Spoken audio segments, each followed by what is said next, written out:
नमस्कार, मी अंशुक काशे आणि तुम्ही पाहतात न्यूज डॉट्स.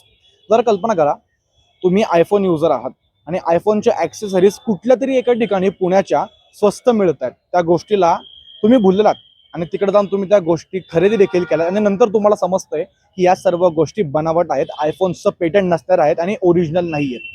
अशाच गोष्टी पुण्याच्या तपकीर गल्लीमध्ये घडत होत्या आणि आपल्याला मिळालेल्या माहितीनुसार 6 दुकानं जी आहेत तपकीर गल्लीच्या परिसरातली, बुधवार पेठेच्या परिसरातली, त्याच्यावरती फरासखाना पोलीस स्टेशन यांनी देखील ऍक्शन घेतलेली आहे. आता त्या सर्व दुकानांची नावं देखील आपण तुमच्या समोर घेणार आहोत. समर्थ प्लाझा आणि ॲड्रॉन बिझनेस सेंटर तपकीर गल्ली इथे ही सर्व 6 दुकानं होती. 6 दुकानं नेमकी कुठली? तर Prem telecom, Raj telecom, Om Rajeshwar shop, Raj sales, Hira mobile spare and Goyal mobile shop या 6 दुकानांमधनं बनावट प्रमाणावरती जे विकले जात होते आयफोनचे ॲक्सेसरीज, त्याच्यामध्ये काय तर हेडफोन्स, इयरफोन्स, चार्जर, आयफोनचं बॅक कव्हर या सर्व गोष्टी इथं अवैध प्रमाणात विकल्या जात होत्या. दाखवलं काय जात होतं की हे आयफोनच्याच आहेत, परंतु ह्या बनावट गोष्टी होत्या. आणि या गोष्टीची तक्रार ॲपलचे जे प्रतिनिधी आहेत सांगलीकर यांनी फरासखाना पोलीस स्टेशनमध्ये देखील केली होती आणि त्याच गोष्टीची दखल घेत फरासखाना पोलीस स्टेशनच्या DCP ऋषिकेश रावळे यांनी तत्काळ याच्यावरती ॲक्शन देखील घेतली होती.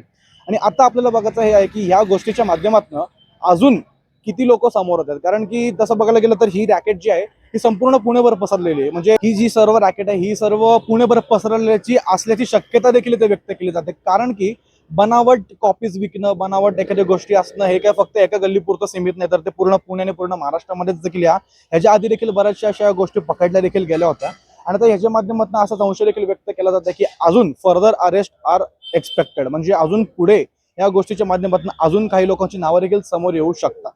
म्हणजे तसं पाहायला गेलं तर या सर्व एरियामध्ये किंवा ओव्हरऑल पुण्यामध्ये बऱ्याचशा ठिकाणी आपल्याला फोनच्या ॲक्सेसरीज ज्या आहेत त्या स्वस्तामध्ये मिळतात आणि या गोष्टीला पुणेकर किंवा बाकीचे जी लोक आहेत, जी नागरिक जे आहेत, ते एकदम इझिली भूलतात देखील की स्वस्त आपल्याला माल मिळतोय तर आपण ते घेतला पाहिजे म्हणून.